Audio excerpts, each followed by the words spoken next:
Morning बच्चों, मैं सत्यनारायण प्रसाद वर्मा, सहायक शिक्षक +2 हाई स्कूल धनियाडी गिरिडीह। आप सबों को आज कक्षा 9 के विद्यार्थियों के लिए भूगोल विषय में चैप्टर नंबर 4 जलवायु के संबंध में पढ़ाऊंगा।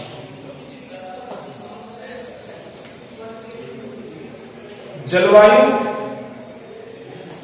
एक ऐसा तत्व है जिसको समझने के लिए हमें बहुत सारे टर्म्स, बहुत सारे शब्दावली को जानना आवश्यक होगा।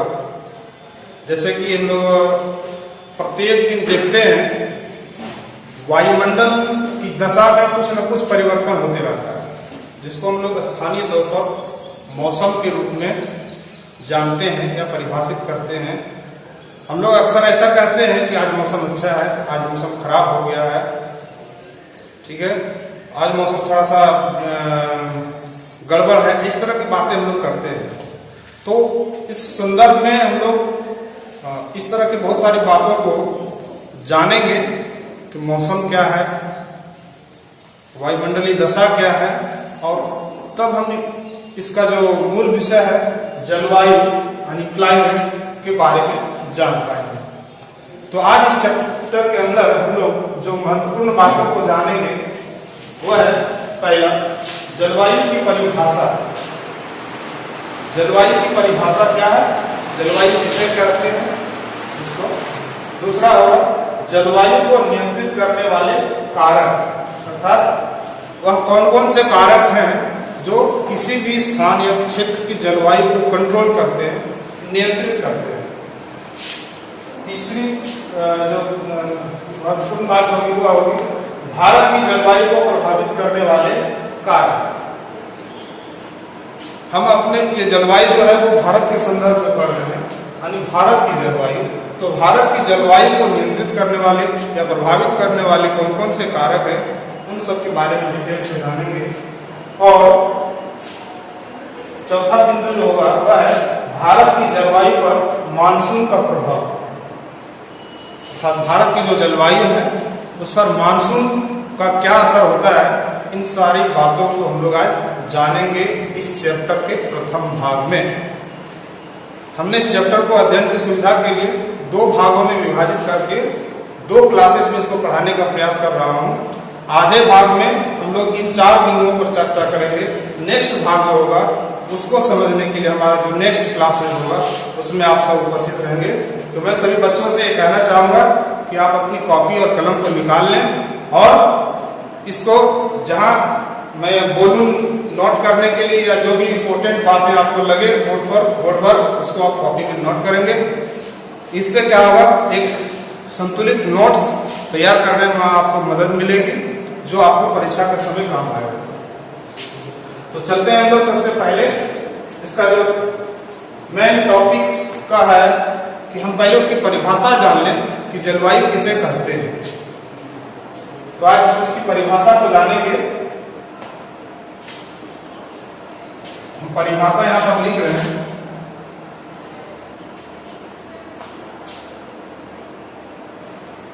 जलवायु की परिभाषा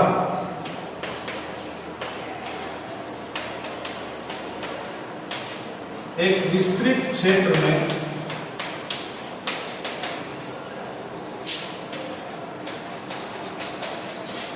लंबे समयावधि तक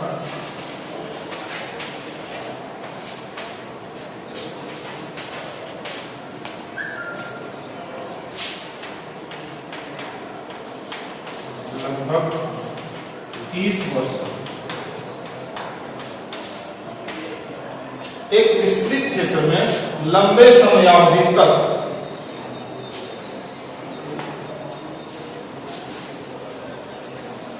मौसम की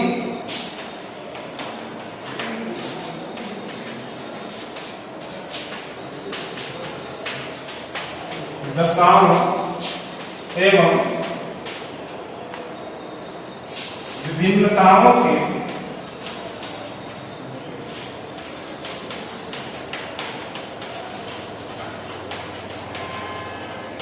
कुल योग को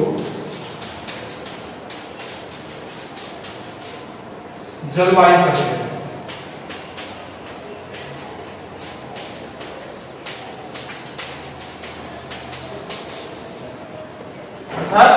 परिभाषा में स्पष्ट है, एक विस्तृत क्षेत्र में लंबे समयावधि तक, मतलब कहा गया कि कम समय में नहीं ये पता चल पाता है किसी स्थान की जगह। यहाँ पर लंबे समयावधि से तात्पर्य लगभग 30 वर्षों तक का जो औसत होगा मौसम संबंधी अनुकूलताओं और उनके विभिन्नताओं के कुल योग का, वही कहलाएगा जलवायु। यहाँ पर एक नया वर्ड आया है मौसम, जिसकी चर्चा में शुरुआत में की थी कि हम लोग प्रत्येक दिन वायुमंडल में बहुत तरह की परिवर्तन को देखते हैं। कभी धूप बहुत तेज हो जाती है, गर्मी ज्यादा पड़ने लगती है, तो हम लोग ऐसा मानते हैं, ऐसा बोलते हैं कि आज मौसम थोड़ा सा कड़ा है, और वही थोड़ा सा धूप कम हो जाए, बादल ढक जाए, ठंडी हवा चलने लगे, तो हम लोग तुरंत इस बात को एक्सेप्ट करते हैं या बोलते हैं कि मौसम थोड़ा सुहावना हो गया है। तो ये मौसम का इससे बहुत क्लोज संबंध है। लेकिन मौसम में जो खास बात है कि मौसम का असर या प्रभाव जो है छोटे क्षेत्रों में होता है।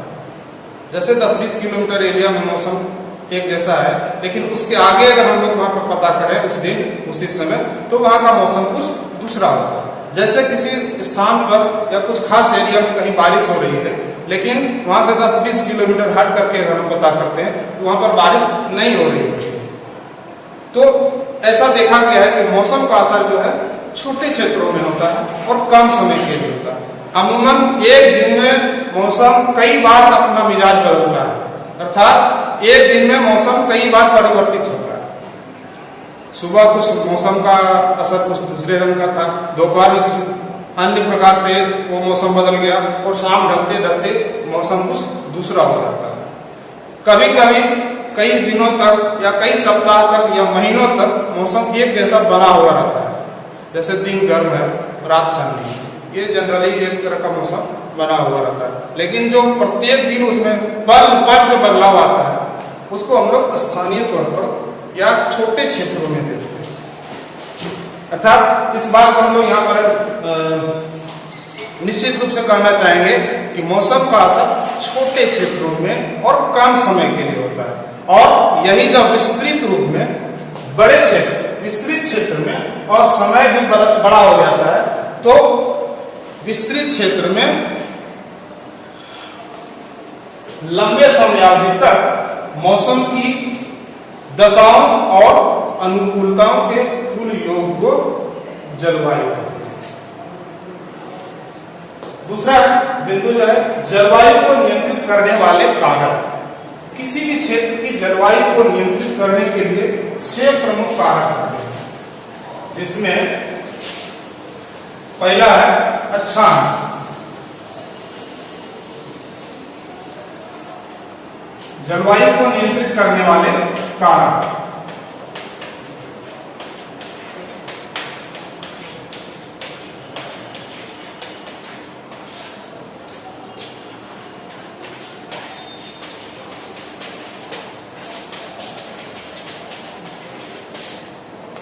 ये जनरली किसी भी स्थान, किसी भी क्षेत्र की जलवायु को कंट्रोल करते हैं।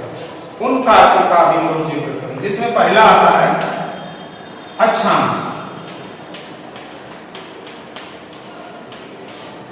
लैटिट्यूड। अब हमारा अगर इस कक्षा 9 के विद्यार्थी, हमारा पहला चैप्टर जो भारत की स्थिति और आकार से संबंधित है, उस चैप्टर में हमने इसके बारे में विस्तार से बताया कि अक्षांश क्या है। वो यहाँ आज हमको इस जलवायु को नियंत्रित करने वाले कारक के रूप में जानना है। अक्षांश का असर जलवायु पर होता है। जैसे हम लोग ग्लोब की बात कर रहे थे, ग्लोब में अक्षांश रेखाएं बनी हुई है, जो पश्चिम से पूर्व की जितनी भी रेखाएं खींची गई सब अक्षांश रेखाएं, और सबसे बड़ा जो बृहद अक्षांश वृत्त है वह है विषुवत रेखा, इक्वेटर लाइन।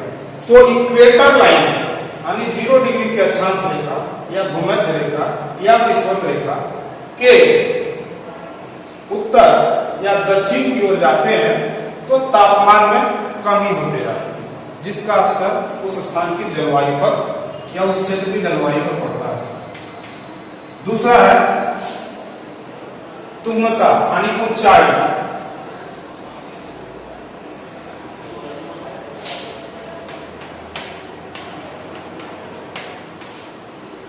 हाइट, ऊंचाई को अक्सर समुद्र तल से नापा जाता है। किसी भी स्थान की ऊंचाई समुद्र तल से नापी जाती है, इसलिए कि समुद्र का तल सब जगह बराबर होता है, पानी का लेयर सब जगह बराबर होता है। तो किसी भी जैसे हम लोग किसी भी माउंटेन की ऊंचाई पढ़ते हैं, जैसे माउंट एवरेस्ट या K2 है, गॉडविन ऑस्टिन है, या झारखंड में हमारा ये पारसनाथ का पहाड़ है, तो उसकी जो ऊंचाई हम लोग पढ़ते हैं वो ऊंचाई मेजरमेंट भी रहती है सी लेवल से। तो ऊंचाई का असर या इसका प्रभाव जो है किसी भी क्षेत्र की जलवायु पर पड़ता है। जैसे जैसे हम धरातल से ऊंचाई की ओर जाते हैं तो तापमान गिरता जाता है, तापमान कम होती जाती है। खास करके पर्वतीय क्षेत्रों में हम लोग देखते हैं हिमालय पर्वत क्षेत्र में, जिसकी औसत ऊंचाई 6000 मीटर है। सबसे ज्यादा जो हाईएस्ट पीक है वो है 8848 मीटर माउंट एवरेस्ट, ये जिसका नाम पीक का, लेकिन उसकी एवरेज हाइट है 6000 मीटर। तो ऊंचाई का असर या प्रभाव जो है जलवायु, ऊंचा स्थान में जाएंगे तो मौसम के साथ हो जाएगा, ठंडा हो जाएगा। तीसरा है वायुदाब एवं पवन।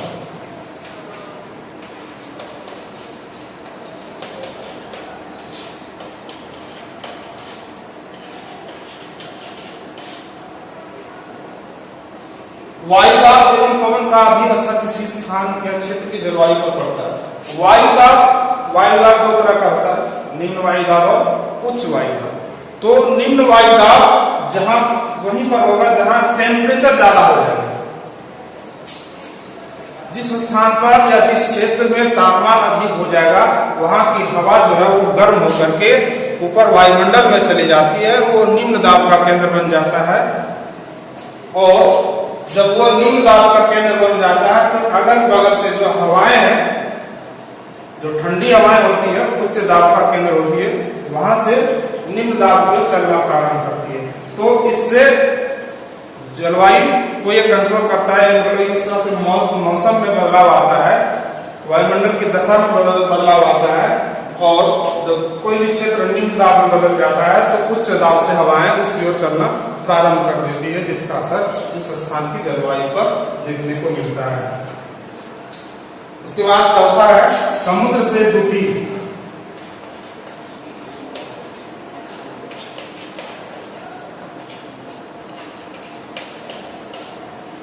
समुद्र से दूरी अर्थात समुद्र के किनारे जाएं तो सम जलवायु पाई जाती है। सम जलवायु कहने का तात्पर्य अगर हम किसी भी मौसम में अगर समुद्र के किनारे जाते हैं, चाहे जाड़े का मौसम हो या गर्मी का मौसम हो, तो न अधिक जाड़ा महसूस होता है और न अधिक गर्मी महसूस होती है, तो वहां पर सम जलवायु पाया जाता है। लेकिन जैसे जैसे समुद्र से स्थल की ओर आंतरिक भागों में हम जाते हैं, समुद्र से दूर जाते हैं, तो वो सम जलवायु का प्रभाव समाप्त हो जाता है और देश के अंदर आंतरिक भागों में महाद्वीपीय जलवायु या महाद्वीपीय दशा का हमें सामना करना पड़ता है। अर्थात अगर गर्मी के दिनों में जा रहे हैं तो अधिक गर्मी, और जाड़े के मौसम में अगर जा रहे हैं तो अधिक जाड़ा महसूस होगा। कब?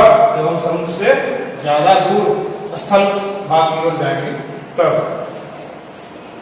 इसके बाद है पांचवा महासागरीय धाराएं।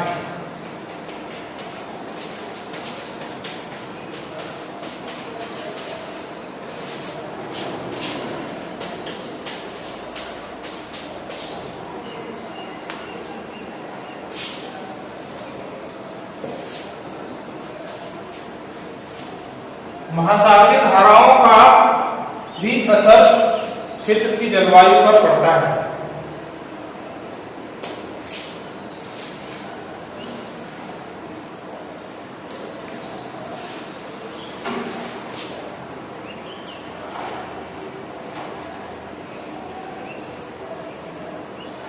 महासागरीय धाराएं क्या करती है? समुद्र से तट की ओर चलने वाली पवनों के साथ समुद्र से तट की ओर चलने वाली पवनों के साथ तटीय भागों की जलवायु को प्रभावित करती है महासागरीय धाराएं। तो इस तरह से हम लोगों ने देखा कि महासागरीय धाराओं का भी प्रभाव उस क्षेत्र की जलवायु पर होता है। और लास्ट है जो छठा है वह है उच्चावच।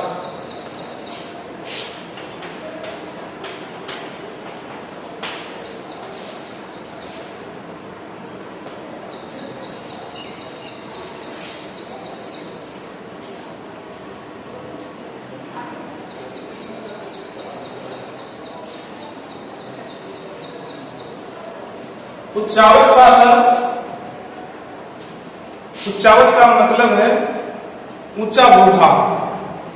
जैसे अगर किसी क्षेत्र में ऊंचे ऊंचे भूभाग है, पर्वत पठार है, पर्वत है, तो वह भी किसी स्थान या क्षेत्र की जलवायु को प्रभावित करती है कुछ हद तक। जैसे अगर हम लोग अगर हिमालय की बात करते हैं तो हिमालय हमारे देश के उत्तर में बहुत ही ऊंचा पर्वत है जो साइबेरिया, मध्य साइबेरिया की ओर से आने वाली बर्फीली हवाओं को रोकता है।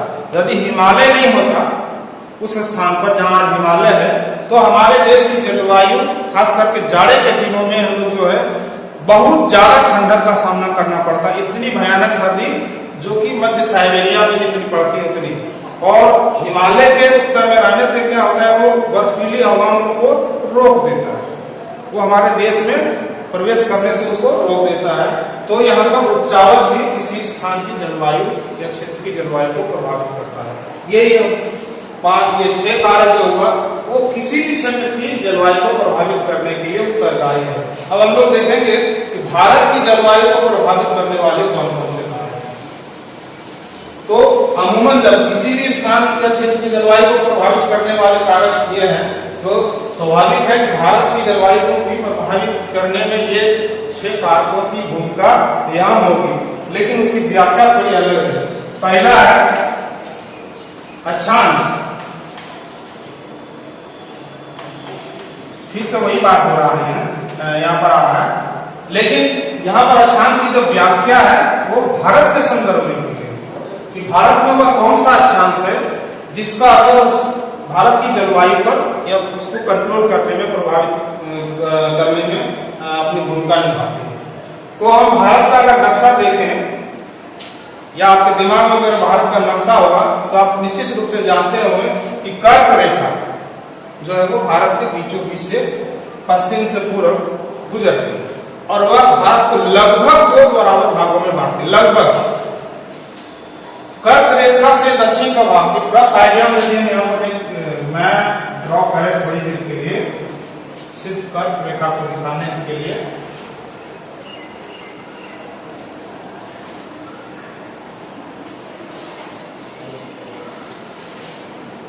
तो यहां से हम लोग क्या देखते हैं, इस तरह से कर्क रेखा गुजरी है। इसके उत्तर का भाग हमने नहीं बताया। तो यहां से ये कर्क रेखा है जिसका मान है 23 डिग्री 30 मिनट या 23.5 डिग्री, जिसको हम लोग 23 डिग्री 30 मिनट के नाम से जानते हैं कर्क रेखा, और ये उत्तरी अक्षांश। तो इसके दक्षिण का भाग जो है वह विषुवत रेखा के नजदीक है। यहां से ये विषुवत रेखा गुजरती है। और विषुवत रेखा क्या है, जब विषुवत रेखा पर से सीधा सीधा चलता है तो विषुवत रेखा के 20 डिग्री नॉर्थ और 20 डिग्री दक्षिण में टेम्परेचर बहुत ज्यादा होता है, तापमान बहुत ज्यादा होता है। तो हम लोग इस कह सकते हैं कि आधा दक्षिण भारत का जो भाग है, अर्थात कर्क रेखा से दक्षिण का जो भाग है भारत का, वह उष्णकटिबंध में आता है। उष्णकटिबंध मतलब जहां गर्मी ज्यादा पड़ती है, और इसका शेष आधा भाग शीतोष्ण या उपोष्ण कटिबंध में पड़ता है, जहां पर गर्मी कम और ये ठंड ज्यादा होती है। तो भारत में दोनों तरह की बातें हैं, दोनों तरह की जलवायु का असर है, उष्णकटिबंधीय जलवायु और उपोष्ण कटिबंधीय जलवायु। तो यहाँ पर अक्षांश का प्रभाव इस तरह से देखा जाता है।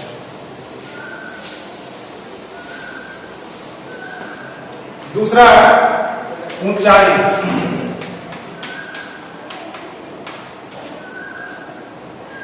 ऊंचाई का असर भी भारत की जलवायु पर देखा गया। हमने पहले ही बताया कि जैसे जैसे किसी स्थान से ऊंचाई की ओर जाते हैं, वायुमंडल में ऊपर की ओर जाते हैं, तो तापमान गिरता जाता है। Higher we go cooler we feel. Just उसी तरह से यहाँ पर है, भारत का वह बहुत सारा भाग जो ऊंचाई पर स्थित है, वहां की जलवायु ठंडी है बनिस्बत की मैदानों और पठारों के। हम अगर दार्जिलिंग की बात करते हैं, जो कि पश्चिम बंगाल में एक हिल एरिया है, हिल स्टेशन है, बहुत ज्यादा ऊंचा नहीं है, लेकिन इतना ऊंचा है कि धरातल से या मैदानी क्षेत्र से वहां की जलवायु काफी विषम है, मतलब अलग है। आप यकीन नहीं करेंगे, मई जून में जब भारत के मैदानी क्षेत्रों में भयंकर गर्मी पड़ती है, तो और मई जून में यदि आप दार्जिलिंग में चले जाएं तो वहां इतनी ठंड पड़ती है जितनी ठंड यहाँ मैदानी इलाकों में दिसंबर जनवरी के महीने में नहीं पड़ती है। तो ऊंचाई का असर ऐसा देखा गया है कि वो जलवायु को प्रभावित करती है। तीसरा है समुद्र से दूरी।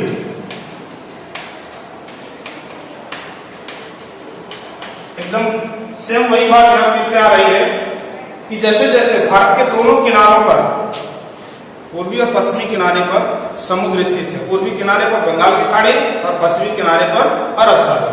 जब किसी भी मौसम में हम दोनों तटवर्ती एरिया में चले जाते हैं तो वहां की जलवायु का मौसम जो है वो सम मानी जाती है, चाहे जाड़े में चले जाए या गर्मी में। जाड़े में जाए तो जाड़ा का अनुभव नहीं होता है, गर्मी में जाए तो जितना गर्मी का हम लोग अनुभव मैदानी क्षेत्रों में करते हैं उतनी गर्मी हमें समुद्र तट पर नहीं मिलती।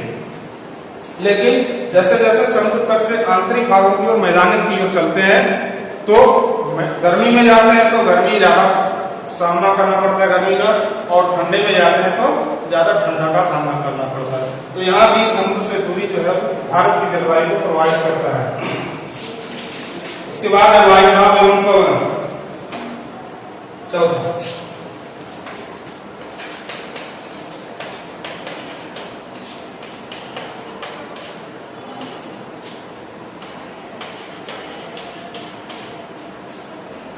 पहले भी हम इस बात की चर्चा कर चुके हैं। तो भारत के संदर्भ में भी वायुदाब और पवन का असर भारत की जलवायु के ऊपर देखा गया है। गर्मी के दिनों में जब पूरा मैदानी इलाका भारत का, मतलब जिसको हम लोग कह सकते हैं प्रायद्वीपीय भारत का संपूर्ण धरातलीय भाग गर्म हो जाता है मई जून में। और जब धरातल गर्म हो जाता है तो धरातल से सटी हुई वायु की परत भी गर्म हो जाती है, और हवा जब गर्म हो जाती है तो वह हल्की हो जाती है, और हल्की होने के पश्चात वो हवा ऊपर में वायुमंडल की ओर अग्रसर होती है, ऊपर उठ जाती है। तो जो हवा, किसी भी स्थान की हवा जब गर्म होकर के ऊपर उठ जाती है तो वहां स्थान रिक्त हो जाता है, और उस स्थान को भरने के लिए हवा जो अगल बगल से वहां पर चलना प्रारंभ करती है। इस संदर्भ में अगर हम भारत में देखें तो यह निम्न दाब का केंद्र जब भारत बन जाता है, भारत का मैदानी क्षेत्र जब निम्न दाब का लो प्रेशर वैल्यू में बदल जाता है तो हिंद महासागर की ओर से उच्च दाब की हवाएं चलना शुरू कर देती है, जो मानसून का परिचायक होता है, जिसको हम लोग आगे भी देखेंगे इसी चैप्टर में कि भारत में मानसून का आगमन कैसे होता है। तो उस संदर्भ में हम लोग देखेंगे जब मानसून आता है तो भारत का मौसम क्या हो जाता है, बदल जाता है। वर्षा का आगमन हो जाता है तो वर्षा ऋतु का प्रारंभ हो जाता है। 2 से 3 महीने तक वर्षा ऋतु का मौसम बना रहता है। तो इन सब कारणों से हमने अनुभव किया या जाना कि भारत की जलवायु को भी प्रभावित करने में उन सब कारकों का महत्वपूर्ण योगदान है जो किसी भी क्षेत्र की जलवायु को प्रभावित करने में है। अब हम लोग जो 2 बिंदु पर जा रहा है इसका, ये महासागरीय धाराएं और उच्चावच, इन दोनों का भी भारत की जलवायु पर उसी तरह से असर देखा गया है जिस तरह से किसी भी क्षेत्र की जलवायु पर देखा गया है। तो हम ज्यादा उस बात पर जोर देकर के हम आगे का जो बिंदु है उस पर जोर देना चाहेंगे। भारत की जलवायु पर मानसून का क्या प्रभाव होता है।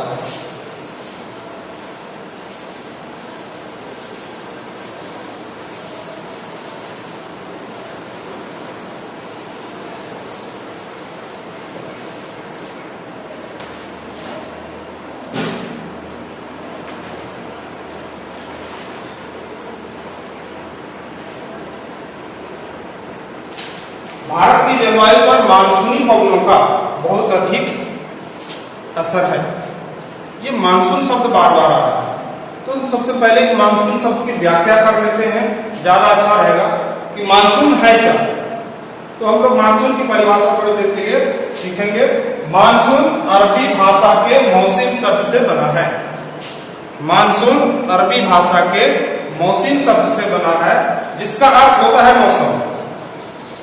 ये मानसून अरबी भाषा का वर्ड मौसम से बना है, तो मौसम का अर्थ हुआ मौसम, ठीक है। लेकिन मानसून की परिभाषा अलग है। मानसून कहते किसे हैं? तो मानसून की परिभाषा है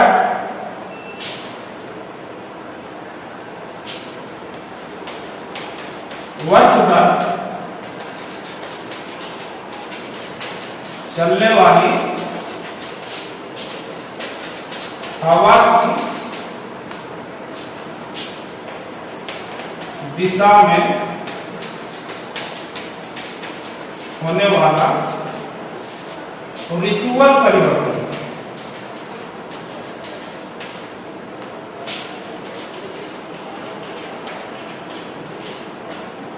यहां एक बात आ रही है कि ये क्या है? ऋतुवत परिवर्तन।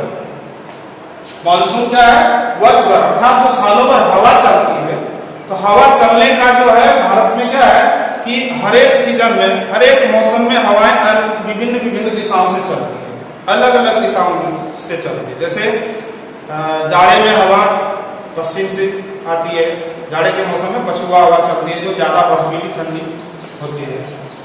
बरसात के दिनों में हवाएं पूरब से चलती है, तो ये मौसम के अनुसार हवा भी अपना दिशा बदल देती है। इसी को हम लोग मानसून कहते हैं, जिसकी परिभाषा जो है सार्थक शब्दों में वर्ष भर चलने वाली हवा की दिशा में होने वाला ऋतुवत परिवर्तन। ऋतुवत परिवर्तन का मतलब हुआ मौसम के अनुसार हवाएं अपनी दिशा बदल देती है, जिसको हम लोग मानसून के नाम से जानते हैं। और ये मानसून शब्द दिया था अरब व्यापारियों ने। जब हमारे देश में वो व्यापार के लिए आते थे, तो वो उनकी नौकाएं, उस समय स्थल परिवहन का कोई माध्यम नहीं था, वो अपनी नौका नाव लेकर के आते थे। तो नाव में जब चलना होता था समुद्र में, तो हवा बहुत उसको सहयोग प्रदान करती थी। जब हवा अनुकूल होती थी, जैसे हमको पूरब से पश्चिम जाना हो और हवा भी पूरब से पश्चिम की ओर चल रही हो, तो हमें जाने में बहुत सहूलियत होती है।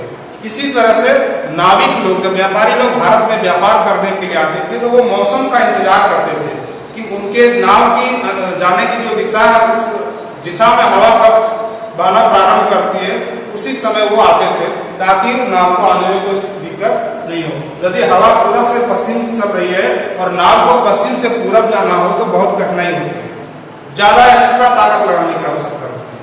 तो नाविकों ने यह नाम दिया था व्यापारियों ने। और पवन तंत्र, ये हवा के चलने की दिशा में जो परिवर्तन हो जाता है, इसी को उन्होंने मानसून नाम दिया था।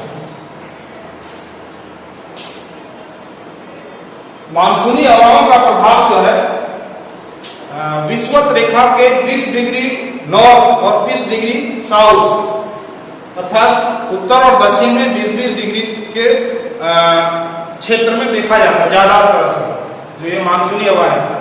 तो कहने का मतलब है कि भारत की जलवायु कहा जाता है किस प्रकार की है? भारत की जलवायु, क्योंकि विश्व में अनेक प्रकार के जलवायु पाए जाते हैं, तो भारत की जलवायु है वो मानसूनी जलवायु। तो मानसूनी जलवायु क्यों हुई? क्योंकि मानसूनी हवाओं का असर जो है विषुवत रेखा के दोनों ओर 20 डिग्री नॉर्थ और 20 डिग्री साउथ में देखा जाता है। और पूरे ग्लोब पर हम देखें तो जहां पर जिन जिन देशों का विस्तार 20 डिग्री नॉर्थ और साउथ में है, वहां पर मानसूनी जलवायु पाई जाती है। तो भारत का भी विस्तार जो है इसी संदर्भ में है, मतलब इससे और ज्यादा है, लेकिन इसलिए भारत का बहुत सारे भाग में जो है वो मानसूनी जलवायु का प्रभाव देखा जाता है, इसलिए भारत की जलवायु मानसूनी कहलाती है। स्थल एवं जल के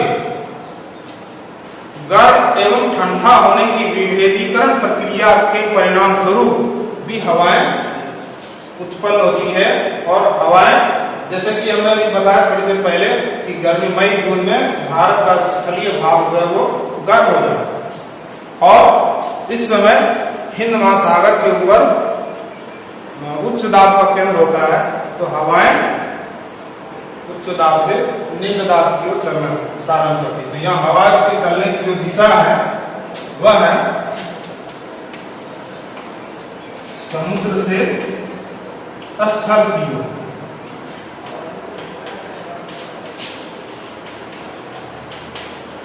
इसे हम लोग कहते हैं जल समीप।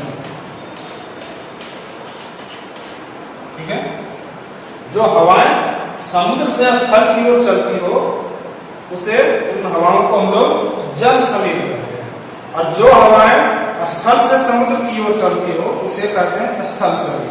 दोनों में फर्क क्या है? स्थल समीप चूंकि वो स्थल भाग से जल भाग की ओर चलती है, वो शुष्क होती है, उसमें वर्षा की क्षमता जो है ना के बराबर होती है।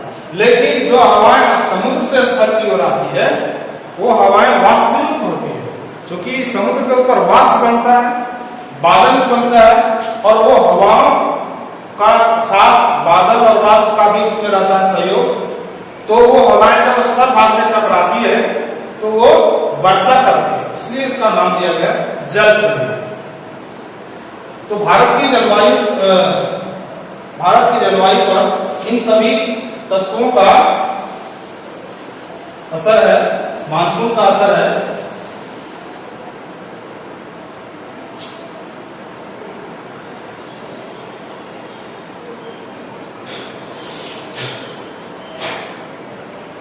तो इस तरह से हम लोगों ने देखा कि भारत की जलवायु पर मानसून का असर व्यापक रूप से पड़ता है। तो ये 4 बिंदु आज से चर्चा के थे वो हुआ, लेकिन समय भी है तो हम चाहते हैं कि थोड़ा इसको और आगे बढ़ा दें।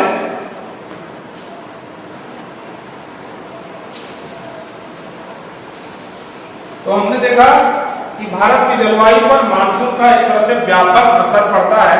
अब आगे का जो टर्म आ रहा है उसको समझने के लिए कुछ भौगोलिक शब्दावली का ज्ञान होना आवश्यक है, जिसको हम यहाँ पर एक्सप्लेन करेंगे। आप नोट करेंगे, जो आगे का टॉपिक आएगा उसमें हमें पढ़ने में या समझने में सहूलियत करेगी कि वो टर्म आ रहा है कोरियोलिस बल्ब।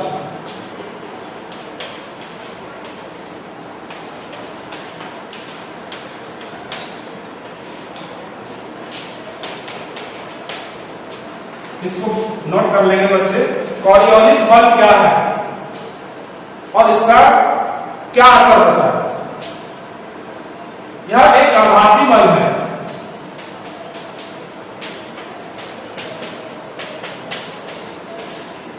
यह एक आभासी बल्ब है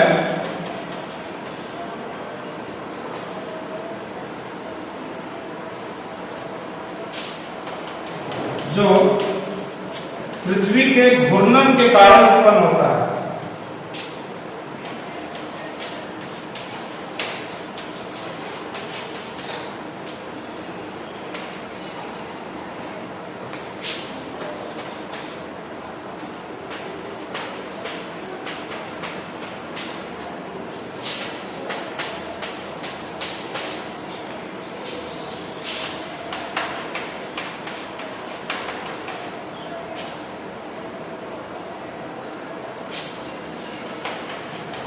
इस बल के कारण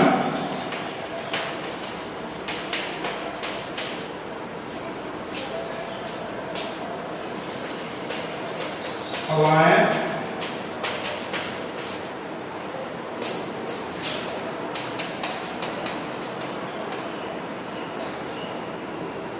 उत्तरी गोलार्ध में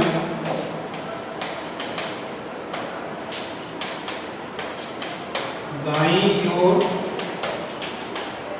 एवं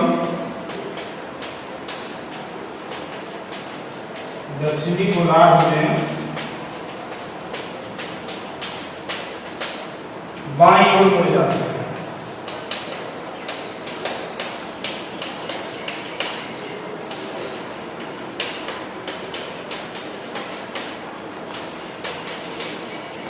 कोरियोलिस बल क्या है?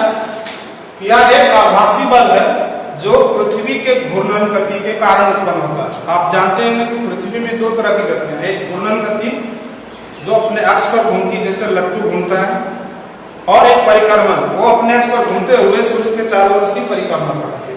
घूर्णन क्या है कि 24 घंटे में पृथ्वी एक बार एक चक्कर घूम जाती है, जिसके कारण दिन और रात होता है, और साल भर में 365 दिन 6 घंटा में सूर्य के चारों ओर एक परिक्रमा कर लेती है, जिसमें प्रत्येक 3 महीने में मौसम या कह सकते हैं ऋतु बदलती है।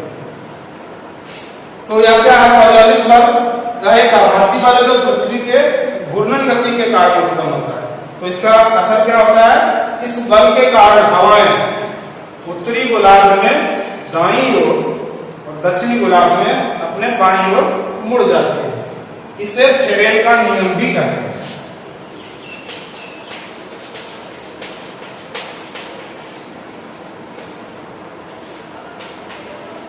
फेरेल का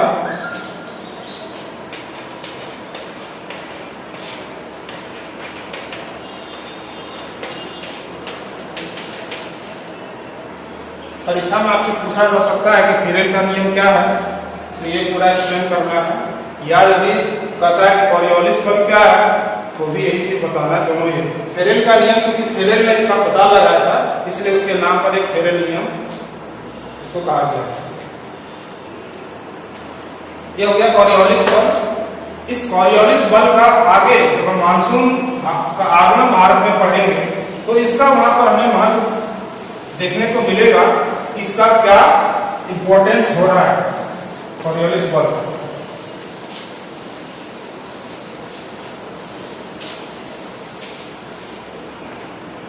एक और बल है पश्चिमी चक्रवाती विक्षोभ।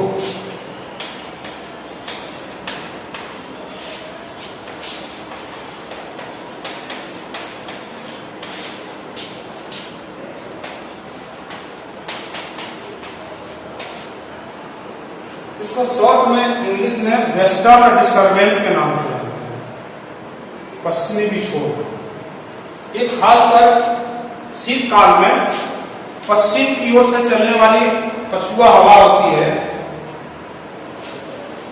शीत ऋतु में उत्पन्न वाले पश्चिमी चक्रवाती विक्षोभ भूमध्य सागरीय क्षेत्र से आने वाले पश्चिमी प्रवाह के कारण होता है। ये जो पछुआ हवा शीतकाल में चलती है भूमध्य सागर की ओर से उत्पन्न होती है वहां से, और ये ठंडी होती है, और जब ये भारत में पहुंचती है तो उत्तर भारत की जलवायु को ठंडी कर देती है और वर्षा भी साइक्लोनिक रूप में, चक्रवाती वर्षा के रूप में होती है। लेकिन ये चक्रवात जो समुद्र में उत्पन्न होता है उस चक्रवात से भिन्न होता है।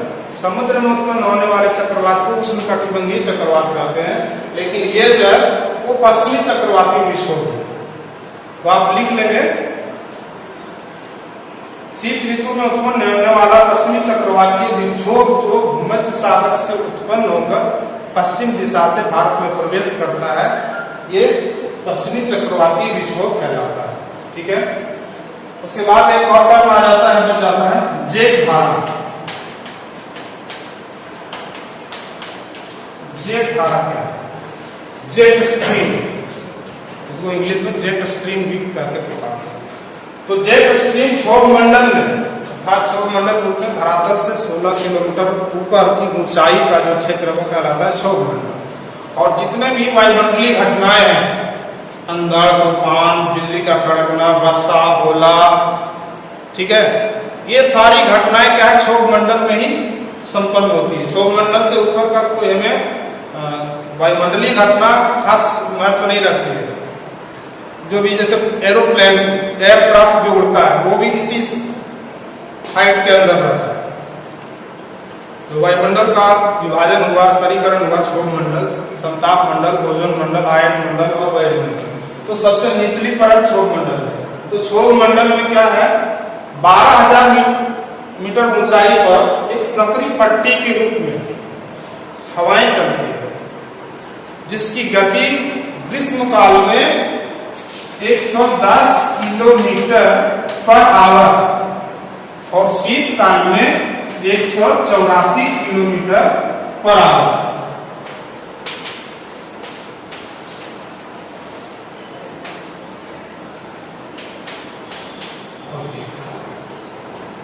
अर्थात जेठ धारा क्या होगा? क्षोभ मंडल में एक संकरी पट्टी में स्थित पश्चिमी वायु धाराओं को जेठ धारा कहते हैं, जिसकी गति ग्रीष्म काल में 110 किलोमीटर और शीत काल में 184 किलोमीटर प्रति घंटा होती है। ये है जेठ धारा। तो जब जेठ धारा चलती है तो उसका भी असर भारत की जलवायु पर देखा जाता है। तो ये जो कुछ डिफिकल्ट शब्दावलियां थी जो इस चैप्टर में आता है बीच में पढ़ने के दौरान, तो उस समय को समझने में आसान बनाने के लिए मैंने इन शब्दों की व्याख्या यहाँ कर दी है। आप बच्चों से मेरा अनुरोध होगा कि इन शब्दावलियों को आप नोट करेंगे और उसको याद रखेंगे। यदि नहीं संभव हो पाता तो किताब में आप पढ़ेंगे उसको बढ़िया से और उसका याद रखेंगे, तो आगे का जो टर्म आएगा वो बहुत ही आसान होगा आपको समझने के लिए। तो मैं आप सबों के समक्ष कुछ प्रश्न नोट करता हूं, बोलता हूं, जो आप नोट करेंगे, अपनी कॉपी में लिखेंगे। उन प्रश्नों का उत्तर आप देने का प्रयास करेंगे।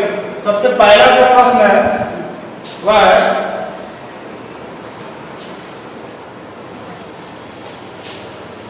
कि जलवायु किसे कहते हैं? जलवायु की परिभाषा क्या है? महत्वपूर्ण प्रश्न।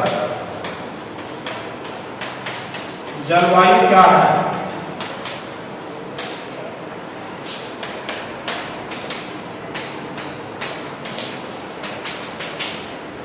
जलवायु किसे कहते हैं? दूसरा, जलवायु को प्रभावित करने वाले कौन कौन से कारक हैं, या भारत की जलवायु को प्रभावित करने वाले कौन कौन से कारक हैं?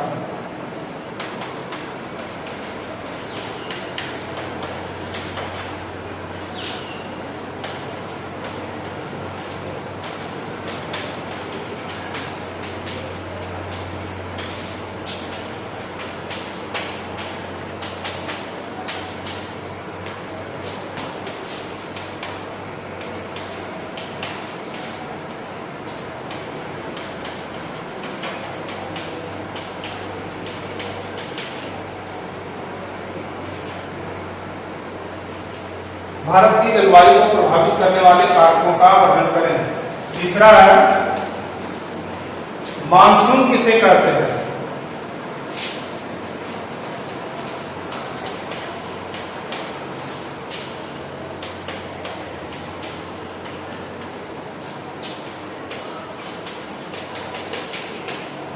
मानसून की परिभाषा एक्सप्लेन करना है। और चौथा है, फेरेल का नियम क्या है?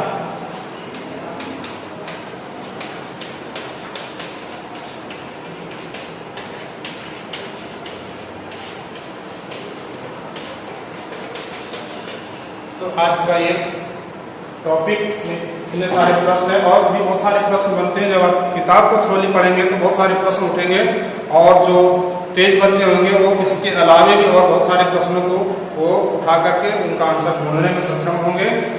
धन्यवाद बच्चों। और मेरा इसके बाद का जो वीडियो है, इस चैप्टर का जो शेष भाग है, उसको देखने के लिए आप उसके दूसरे वीडियो को भी आप जरूर ध्यान से देखेंगे। धन्यवाद।